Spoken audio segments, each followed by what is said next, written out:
It's going good. It's like the beginning, the middle of a long day, long week. We start shooting Monday, second episode, so it's pretty exciting, but a little bit tiring. It is what it is. Have you ever been to Comic-Con specifically? Suicide Squad. I was here for Suicide Squad, which was nuts. It was like I'm sure some of you guys were here for Suicide Squad, but yeah, it was great. Best fans in the world are here at Comic-Con. They're crazy. That's what makes them great. Was there fear? So we talked about this right from here. Yeah.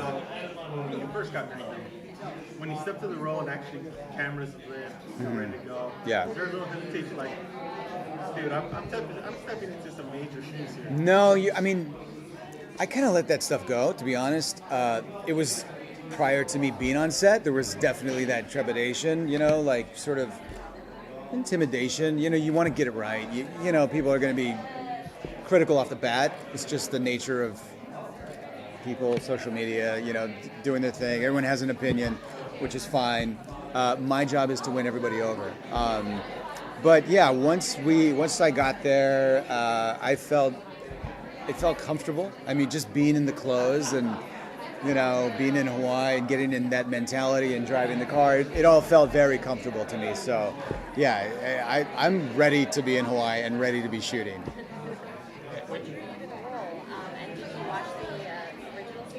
I did watch the original. It's funny, I caught an episode of Magnum probably a month before this opportunity presented itself. And it was just a very random thing, but they still rerun the old Magnum, So it's funny, I saw in the episode, I think it opened up with Selleck on the surf ski, kind of like in the bay somewhere. And probably a month and a half later, 2 months, I don't know what it was, I was doing the exact same thing. It's like this is weird twist of fate, but it's been kind of a special thing. It's an iconic character, an iconic role, and it's something that I did watch when I was a kid. So yeah, it's been really fun. I'm just not every job is fun. Sometimes it's work, and for this one, I feel like it's I'm gonna have a great time. I love these guys, Zach and Steven and Perdita's great. It's just so far so good. Smooth sailing as it goes right now.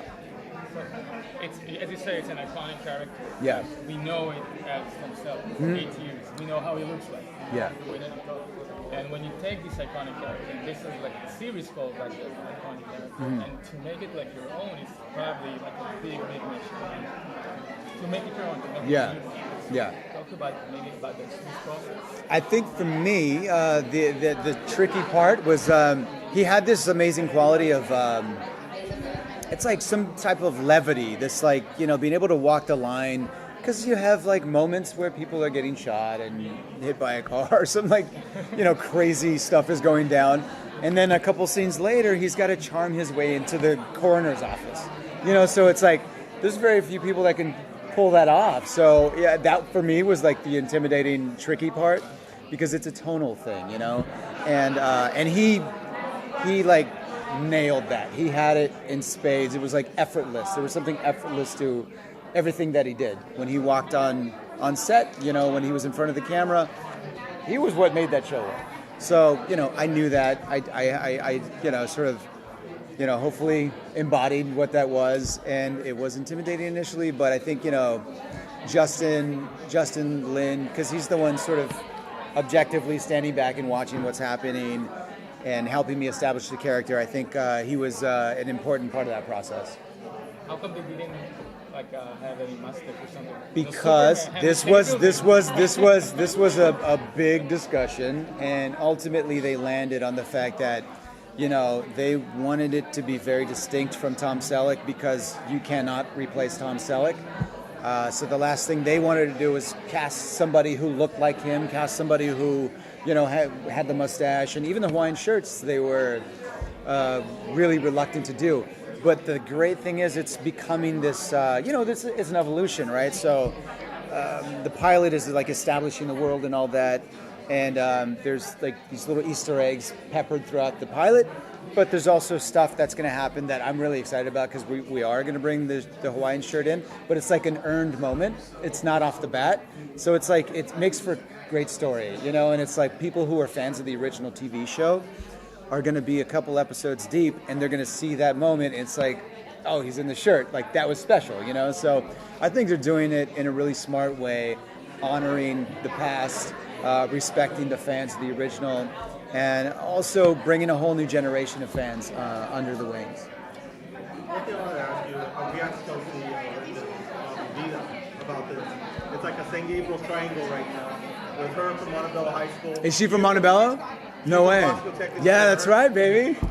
What does it feel like that we're seeing a growth in San Gabriel Valley of talent and writers and Yeah. getting into the industry? I feel That's like the last question. I feel like there's a bit of a renaissance in terms of, like, you know, diversity and Hispanics and people in LA.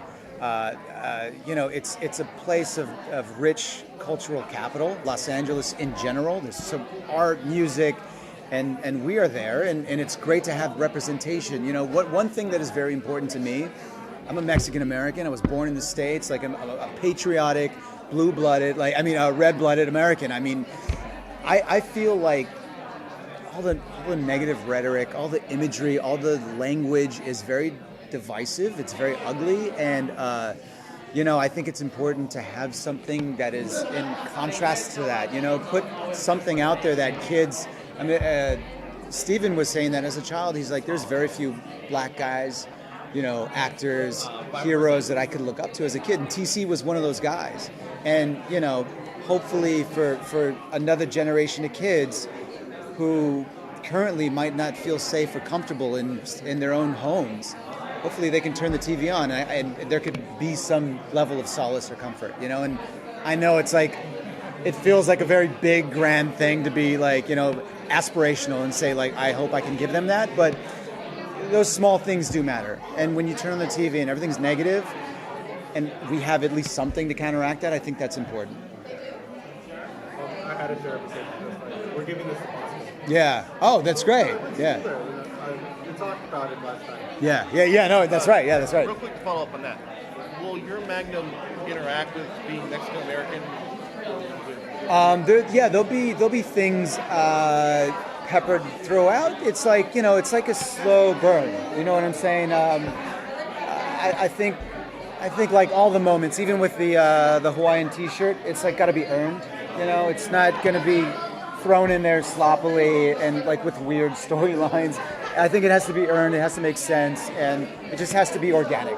Thank you for watching Muse. If you like what you saw, make sure to subscribe to our channel and click on all the other videos you see to watch more of our content.